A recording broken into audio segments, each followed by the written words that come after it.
Hello, I'm Ronnie Eldridge. Welcome to Eldridge and Company. Even though fewer people are incarcerated today than were 10 years ago, too many still are. In New York, more than 55,000 people live in our prisons. And then when they go home, about 40% of them return. Something's not right. I asked Soffiyah Elijah to be my guest today. She's an incredible advocate and attorney and the executive director of the Correctional Association of New York, working every day to make our criminal justice system more sensible and humane.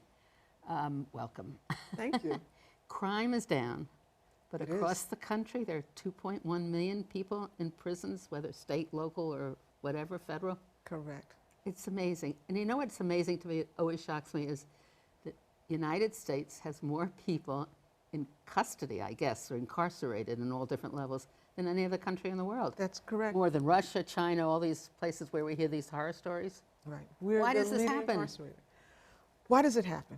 We are addicted to punishment in the United States. We also have an unhealthy diet of hypocrisy. So we teach our children to forgive, and we claim usually every Sunday or Saturday, whatever our Sabbath is, that we believe in redemption. And all of that is fine until we get to the criminal justice system, and then we don't forgive people, and we don't actually act like we believe in redemption, that people can change. So that's how we got in the problem that we're in today. And then, of course, that was the theme of Tough on Crime for so many years. Yes, our elected officials found that that was a way to guarantee that they could be voted into office and stay in office, is to ride on a platform of tough on crime. And the result was that we voted ourselves into this catastrophe. And are they, do the elected officials, they change slower than the population, do you think? They do. But Yeah. that's why it's so important for the population to make their voices heard, so that elected officials understand that if they want to get reelected, then they have to change that theme, and tough on crime isn't going to be the way that they'll stay in office. Why do you think we have so many more people, other than being vindictive or being really not believing in what we should believe in? Isn't it also related to poverty and to racism? It's related to poverty and racism, but you know, we do have poverty and racism in other countries, and still the United States incarcerates more people per capita than any other country. So we have poverty, we have racism, we have a general lack of caring.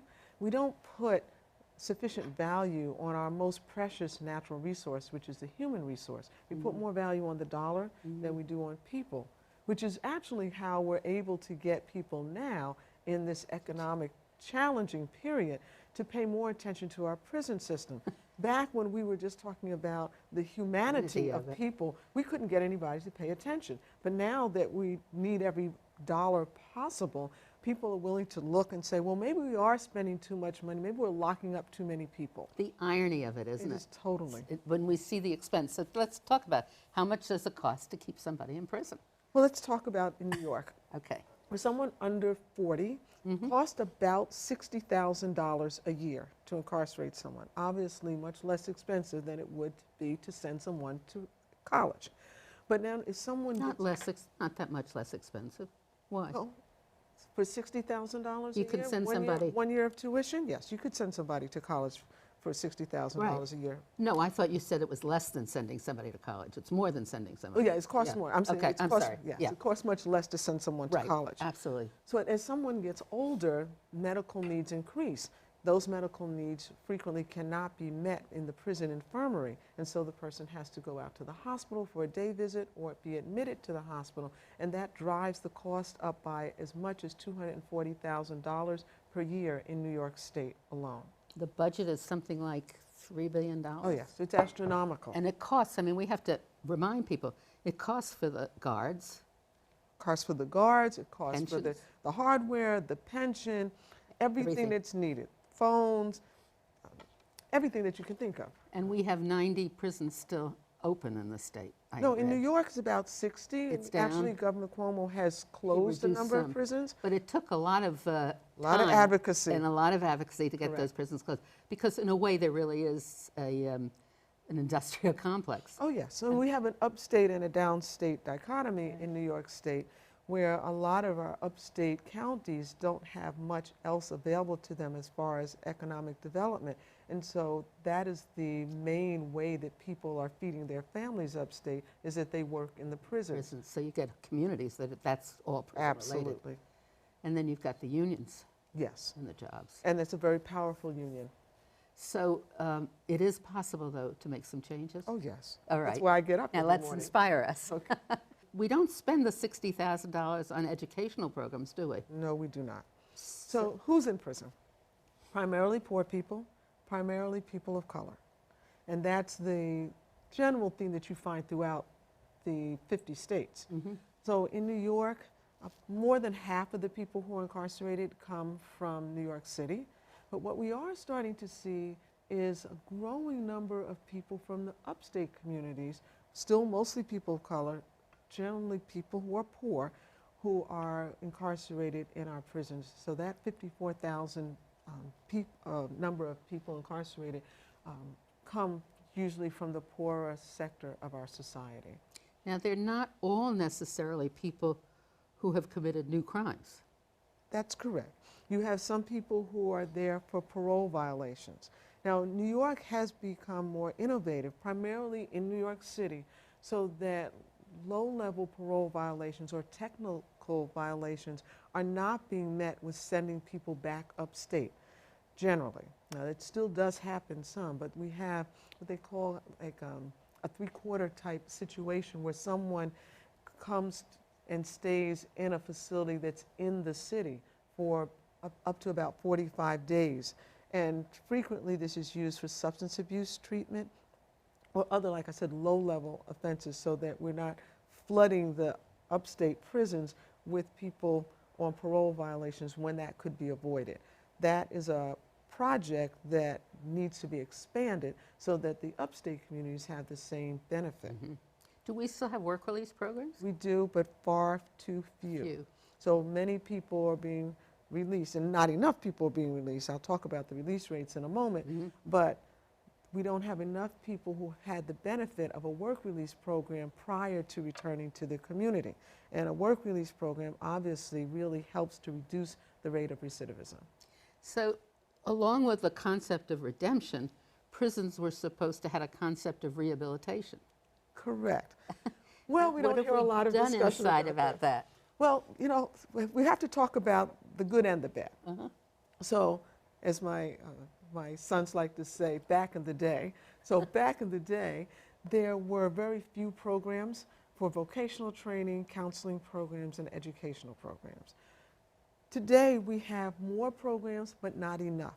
Vocational training, there's more available, but most of the vocational training is obsolete. And then educational programs, opportunities for higher education are not enough. Now, interestingly, just recently, Governor Cuomo announced an initiative to provide college education in 10 facilities throughout New York State. And there's about 60 facilities. Mm-hmm. So he's talking about targeting 10 facilities that would be supported by taxpayer dollars. The pushback and objection voiced primarily from upstate communities against this is frightening. I read some of it on the internet. It was unbelievable. It's totally unbelievable, and the recidivism rates for people who have had an opportunity to get a college education are virtually non-existent.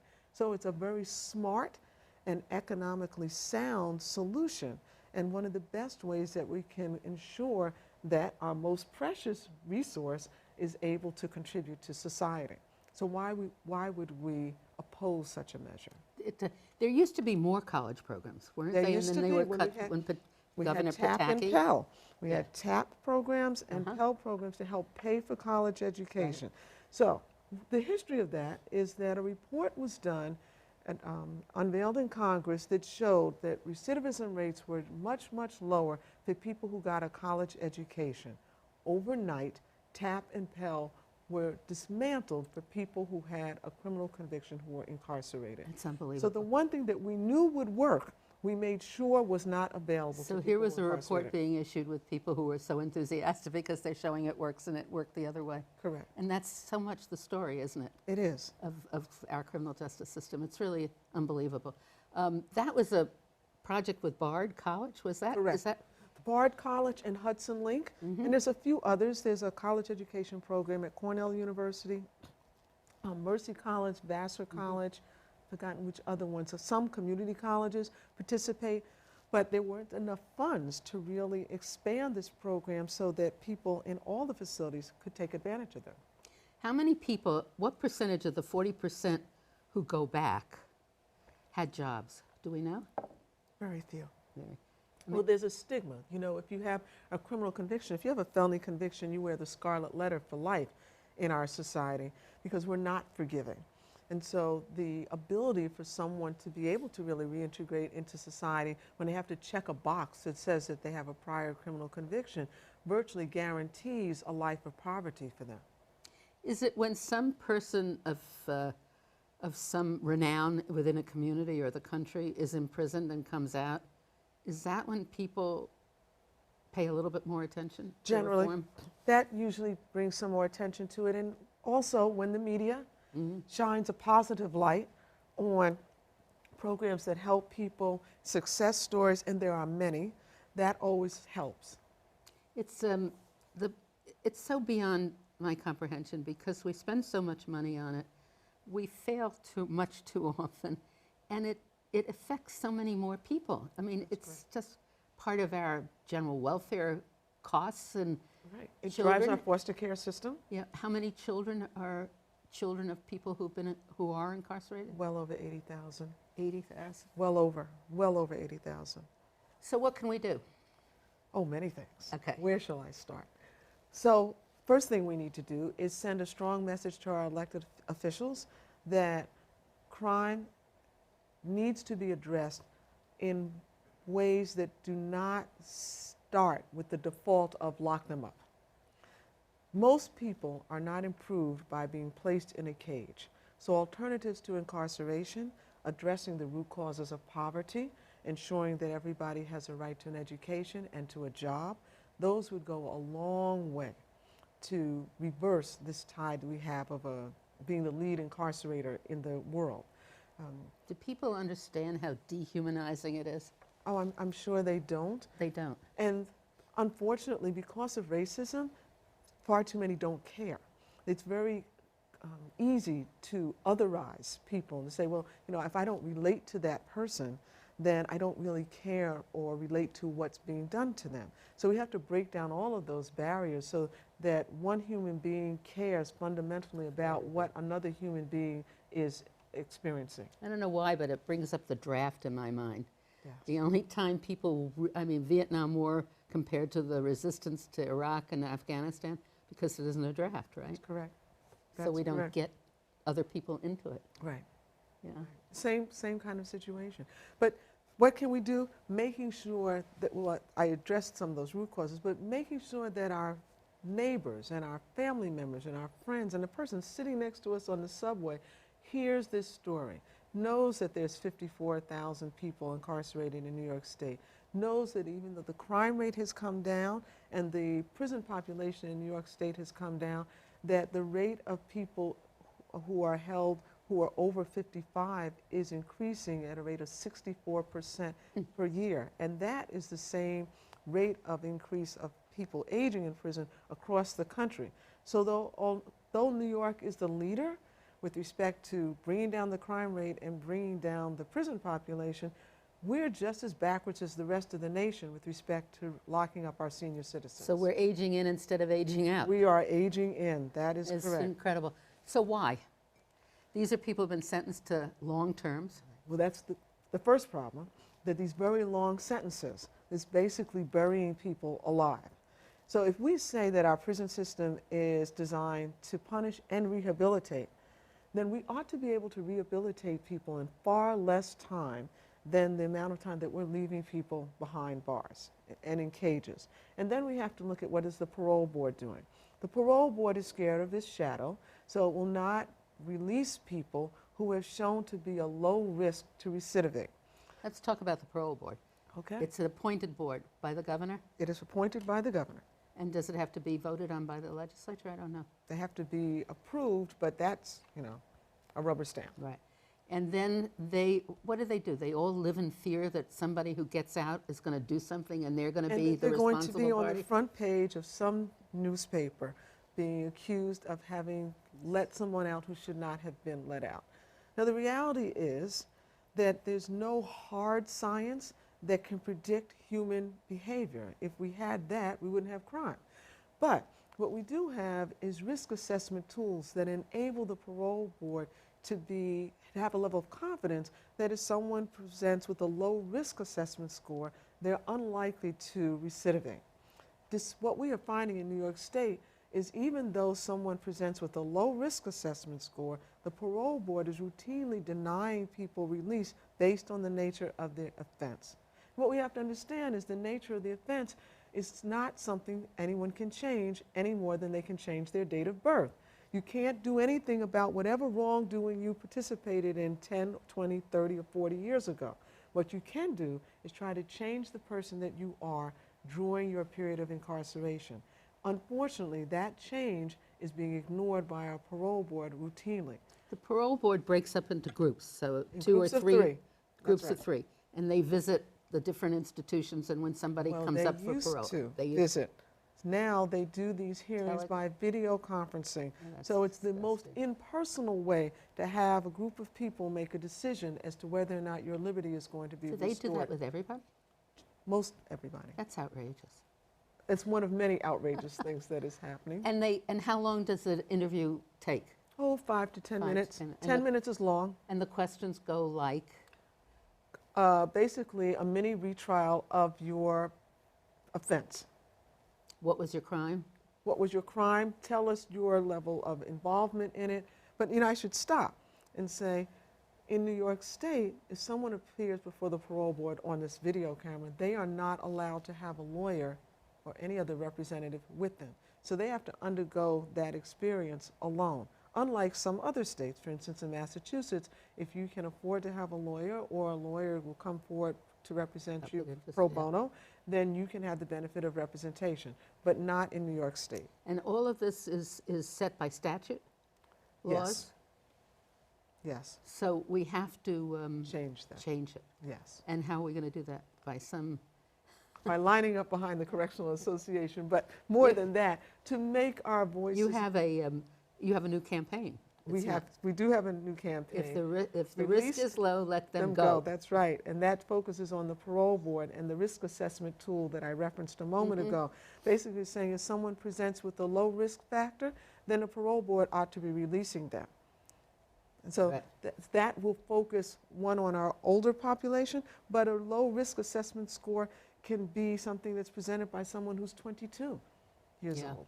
Right? And the risk assessment score looks at the nature of the offense and everything that the person has done while they were incarcerated. Have they taken advantage of programming and counseling and educational opportunities if they're available? Far too few are available. But whatever is available, has the person done that? And if they have, then we ought to be able to welcome them back into the community from which they came. You have to put a human touch on this. You have to remember, these people coming have been serving terms. That's correct. And their families have been doing that time with them. Yes, they come to visit, the children have their parents or whatever, or the mother.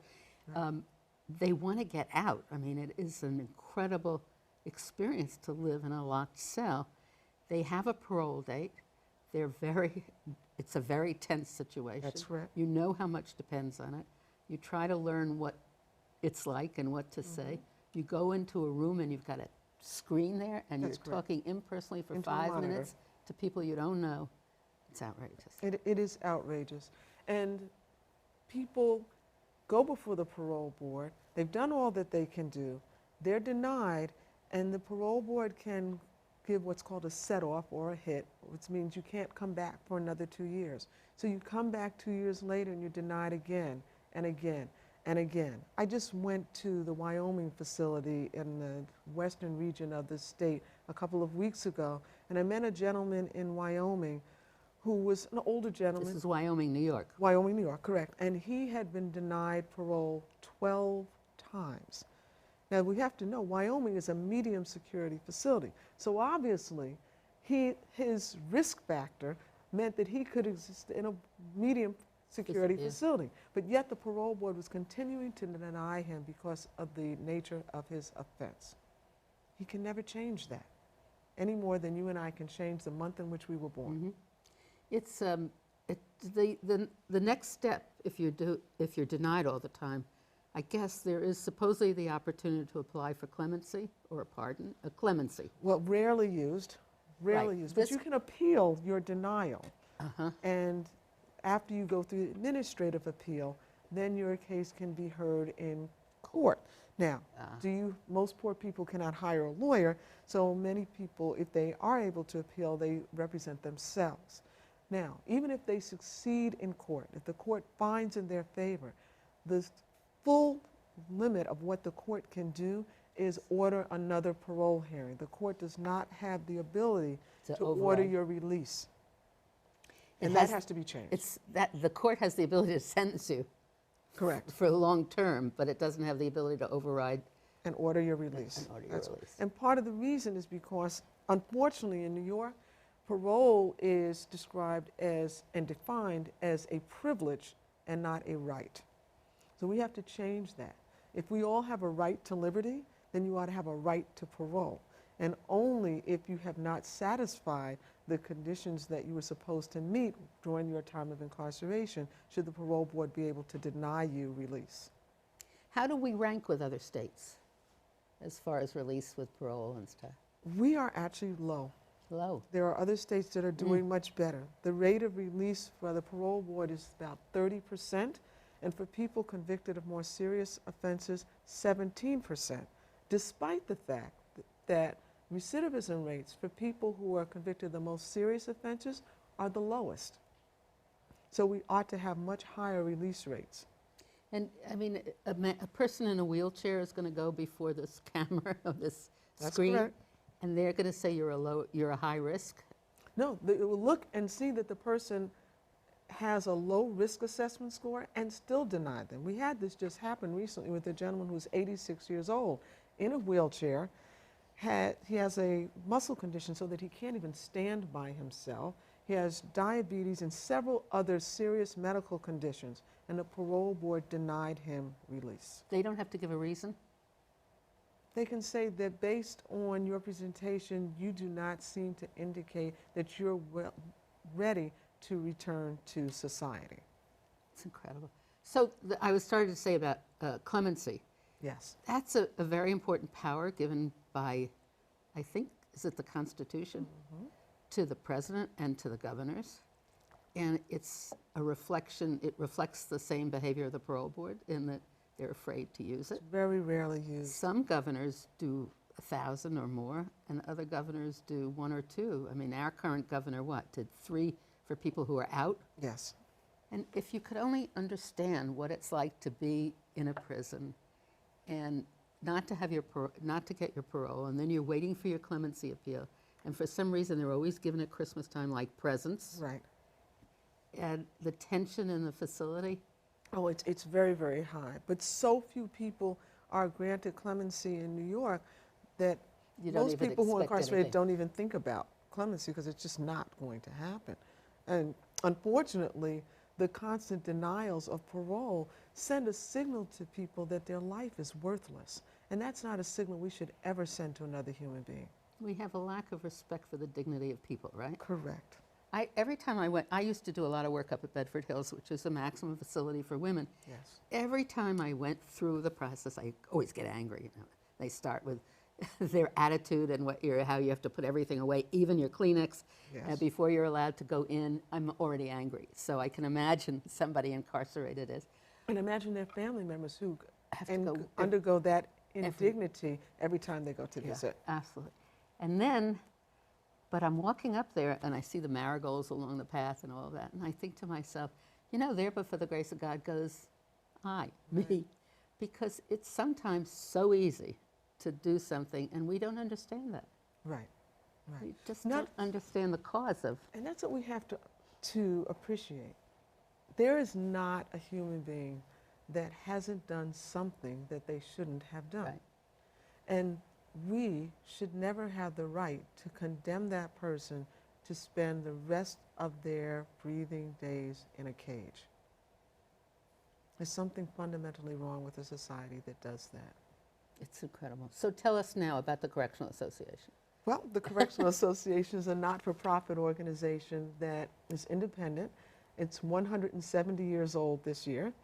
We're based in Harlem. We have a legislative mandate that was given to us in 1846 to go to monitor the conditions in the prisons throughout the state. In addition to our monitoring, we advocate for reform in the prisons, reform in the criminal justice system, and we launch campaigns that are legislative campaigns and policy campaigns to make for a more humane and just society. It's a tall order. Yes, it is. And how can people join this campaign?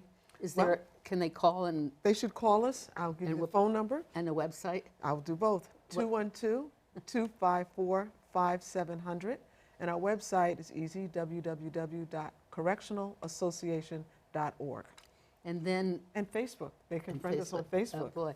And then they can really participate in trying to do Yes. this. We take citizens to visit with us. That's what I was going to ask you. Yes. We have citizen visitors. You're able to take citizens to visit. We can. We also have several coalitions that we run. We have a Women in Prison Coalition, a Juvenile Justice Coalition, and a Drop the Rock / RAPP, Release Aging People from Prison Coalition. So I hope everybody goes to the website. Yes. I hope we can inspire some people to understand these terrible, really, injustices to people. I We mean, have an these are obligation to our people. society and Yeah. to our children Yeah. and to generations after us to do something about this problem. So thank you very much, Soffiyah Elijah. Thank you, Ronnie. Thank you.